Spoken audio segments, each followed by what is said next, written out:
ଆଜିର ଭିଡ଼ିଓରେ ସ୍ନାନ ପୂର୍ଣ୍ଣିମା ସମ୍ବନ୍ଧରେ ରହିଛି, ତେଣୁ ଭିଡ଼ିଓଟିକୁ ସମ୍ପୂର୍ଣ୍ଣ ଦେଖନ୍ତୁ। ଦେବସ୍ନାନ ପୂର୍ଣ୍ଣିମା କେବେ କିପରି ପାଳନ କରାଯାଇଥାଏ ସେହି ସମ୍ବନ୍ଧରେ ଏହି ଭିଡ଼ିଓରେ ରହିଛି।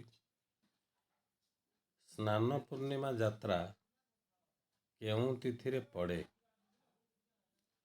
ଉତ୍ତର, ଜ୍ୟେଷ୍ଠ ମାସ ପୂର୍ଣ୍ଣିମା ତିଥିରେ। ସ୍ନାନ ଯାତ୍ରା ମହାପ୍ରଭୁଙ୍କର କେଉଁ ତିଥି? ଜନ୍ମ ତିଥି। ସ୍ନାନ ପୂର୍ଣ୍ଣିମାର ପ୍ରସ୍ତୁତି କେବେଠାରୁ ଆରମ୍ଭ ହୁଏ? ଉତ୍ତର, ଜ୍ୟେଷ୍ଠ ମାସ ଶୁକ୍ଳପକ୍ଷ ତ୍ରୟୋଦଶୀ ତିଥିରେ।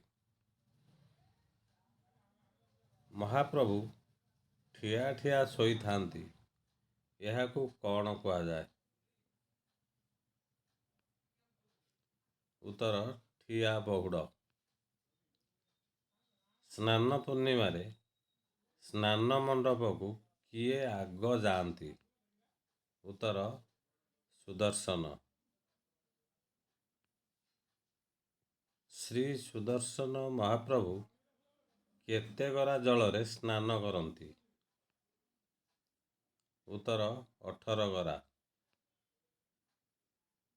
ବଡ଼ ଠାକୁର ବଳଭଦ୍ର କେତେ ଗରା ଜଳରେ ସ୍ନାନ କରନ୍ତି? ଉତ୍ତର, 33 ଗରା। ଦେବୀ ସୁଭଦ୍ରା କେତେ ଗରା ଜଳରେ ସ୍ନାନ କରନ୍ତି? ଉତ୍ତର, 22 ଗରା। ଶ୍ରୀ ଜଗନ୍ନାଥ କେତେ ଗରା ଜଳରେ ସ୍ନାନ କରନ୍ତି? ଉତ୍ତର, 35 ଗରା। ଦେବସ୍ନାନ ପୂର୍ଣ୍ଣିମା ଦିନ ତିନି ଠାକୁରଙ୍କୁ ମୋଟ କେତେ ଗରା ଜଳରେ ସ୍ନାନ କରାଯାଏ? ଏଠାରେ ଦେବସ୍ନାନ ପୂର୍ଣ୍ଣିମା ଦିନ ତିନି ଠାକୁରଙ୍କ ସହିତ ସୁଦର୍ଶନଙ୍କୁ ମଧ୍ୟ ଜଳରେ ସ୍ନାନ କରାଯାଏ। ତେଣୁ ମୋଟ କେତେ ଗରାରେ ସ୍ନାନ କରାଯାଏ? ଉତ୍ତର, 108 ଗରା।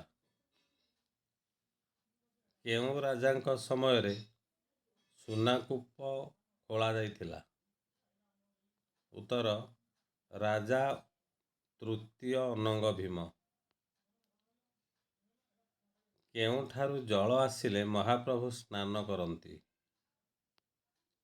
ଉତ୍ତର, ସୁନାକୂପ।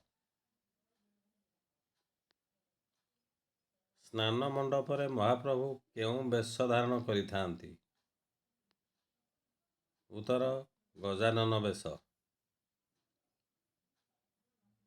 ଦେଉଳ ଭିତରେ ସ୍ନାନ ପୂର୍ଣ୍ଣିମା ପୂର୍ବରୁ ପ୍ରସ୍ତୁତି ସରିବା ପରେ ଏକ କର୍ମ କରାଯାଏ, ତାହାକୁ କ'ଣ କୁହାଯାଏ? ଉତ୍ତର, ମଙ୍ଗଳା ଅର୍ପଣ କର୍ମ। ସ୍ନାନ ବେଦୀ କେଉଁ କୋଣରେ ଅବସ୍ଥିତ? ଉତ୍ତର, ଈଶାନ୍ୟ କୋଣରେ। ସ୍ନାନ ପୂର୍ଣ୍ଣିମାରେ ଧାଡ଼ି ପହଣ୍ଡି କାହାକୁ କହନ୍ତି?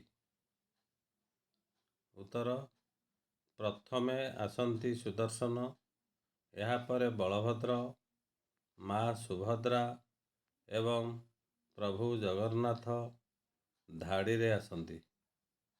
ତେଣୁ ଏହାକୁ ଧାଡ଼ି ପହଣ୍ଡି କୁହାଯାଏ।